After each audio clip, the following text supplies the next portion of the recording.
Today I'll be showing you how to edit a basic video using KineMaster.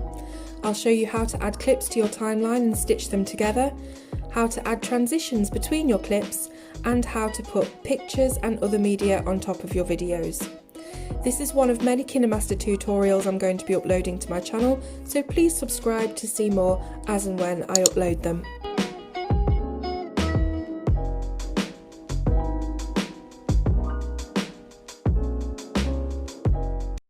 Many of you have asked which software I use to edit my videos and how I do it. So I do all of my videos, recording and editing on my mobile phone using an app called KineMaster.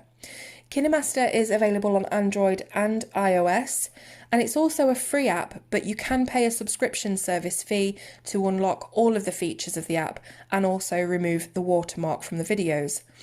If you have a lot of videos, if you have a YouTube channel and you're always editing and uploading, I would definitely recommend getting the subscription as I have. It's not a sponsored video, by the way. I'm not being paid to advertise KineMaster. It's the app that I use and I pay for the subscription myself, and it's a really easy interface to use, so that's why I'm recommending it. If, however, you only upload a video from time to time, or you're just doing a one-off project, there's absolutely no point in subscribing and paying that fee. You're able to access all the basics of video editing without paying it. So when you first click on KineMaster, you'll see there are 3 orange dots in the centre. Just click on the big circle in the middle and it will ask you to select the aspect ratio of your project. I use 16.9 because it's optimised for YouTube. You've also got 9.6 and 1.1, 1.1 being for Instagram with your square videos. So click 16.9 and instantly that will bring up all the folders on your device. You'll then have to find exactly which media you're wanting to use in your video. So, for example, when I do my videos, the first thing it starts off with is my intro. So that's the first thing I'm going to find in my folders. There it is. And when you click it, it will add it instantly to the timeline on the lower half of the screen. The next thing I would do is go and find the video I've just recorded. So whether that's a tutorial or a review, whatever it is, find it in the folder and click it, and again it will appear on the timeline.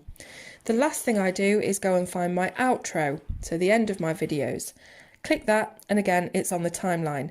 Now these are all stitched together as one clip, and if that's all you wanted to do, just stitch together some clips, that's all done for you now. You can export it and upload it to YouTube. If we click the tick in the right hand side corner, you can see that we're back onto the preview screen here, and you can just scroll through it with your finger frame by frame. So again, if that's all you wanted to do, just put some clips together, stitch them in, then you can just export it to YouTube. Absolutely fine.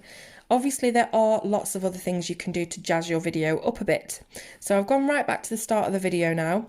You can press the play button over here just to quickly go through and see what it will look like.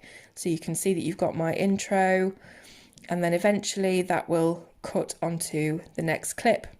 However, if you wanted to create a transition between the two clips, something a bit fancy, you would click the plus icon between the two clips, and that will bring up a menu on the right hand side of transition effects.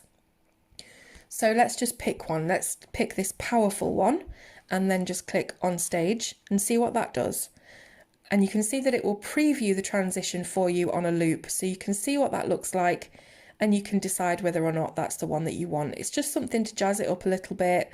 If you were a travel blogger, you could click the travel transition and that will bring an aeroplane down over the screen between the two clips.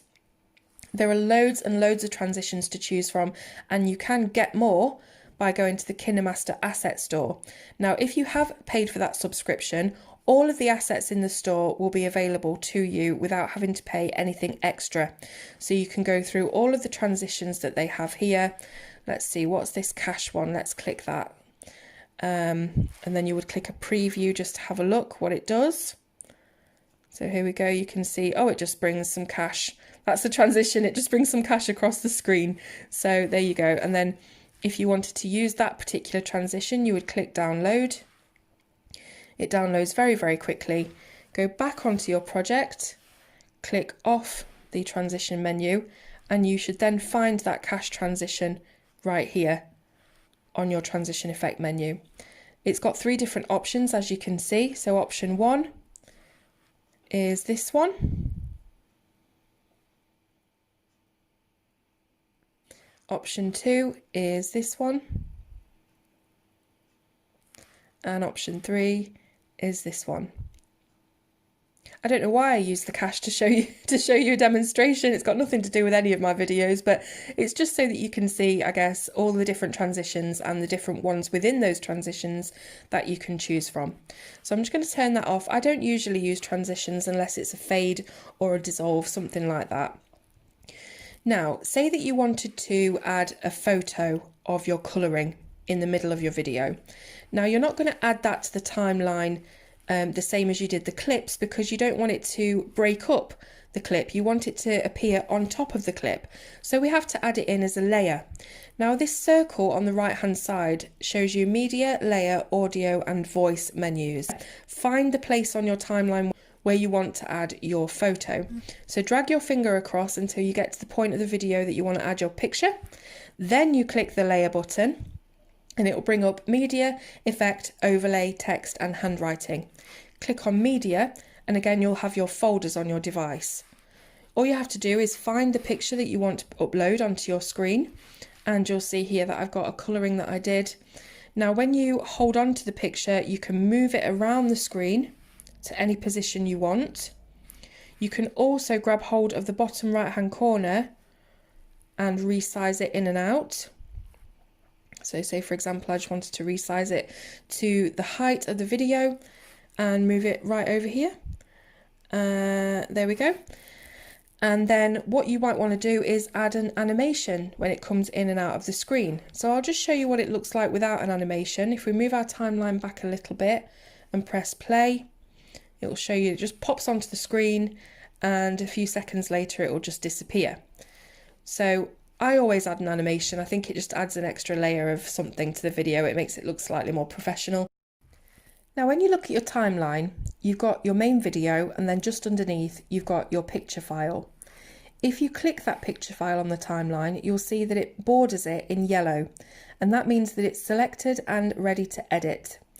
Now if you click the right hand side of the yellow border, that allows you to change the duration of time that the clip is on screen for. So you can have it on screen just for a few seconds, or you can have it on for the entirety of the video if you wanted to. Let's just keep it at that for now, but it is an option for you to do if you wanted to keep it on longer. So when you've got it selected, you'll see that you have the animation and editing menu on the right hand side. So if we wanted to add an animation of it coming into the screen, we would click in animation, and that brings up all of the different ones that we can choose from. So I usually use either fade or pop. Here's fade, so it will just fade into the screen nicely. Pop just brings it onto the screen with a pop, but there are loads of other ones you can do. You can slide it left, right, you can bring it in on a clockwise twirl, you can drop it down, you can converge it in, you can do all sorts. There's all different ones you can do. I'm going to stick with the pop for now. Then if we go back, you've got your out animation. Click on that, and as I say, I usually use fade so that it will just fade out, but it's up to you which one you use. Now when you press the tick in the top right hand corner, you back onto the screen and we can drag it back, drag the timeline back with our finger and play the video to see how it looks.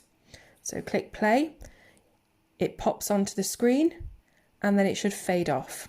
And again, if you decide to have it on for longer, the picture, it will still keep all of those animation settings that you've left it on with. So it will still pop in and it will still fade out. So now all that's left to do is to export the video when you're happy with the editing. In the top right hand corner, you'll see this button with an arrow inside a box. Click that and it will show you your export settings. You can change your resolution and your frame rate. I never do. It's always 1080p and 30 for me, which works fine for my videos. You can also adjust the slider for low and high resolution, but this is the setting that I keep mine on all the time. Then once you click export, it will begin to save your video. It will be instantly saved to your device in your videos folder or in the KineMaster export folder. and it'll be ready for you to upload to YouTube. I hope that this has been easy for you to understand and interesting.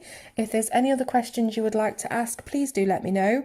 I'll be doing more videos on KineMaster and its different features very shortly, so look out for those if you're wanting to see more in-depth editing tips. Thank you so much for watching, and I'll see you soon on Colour with Claire.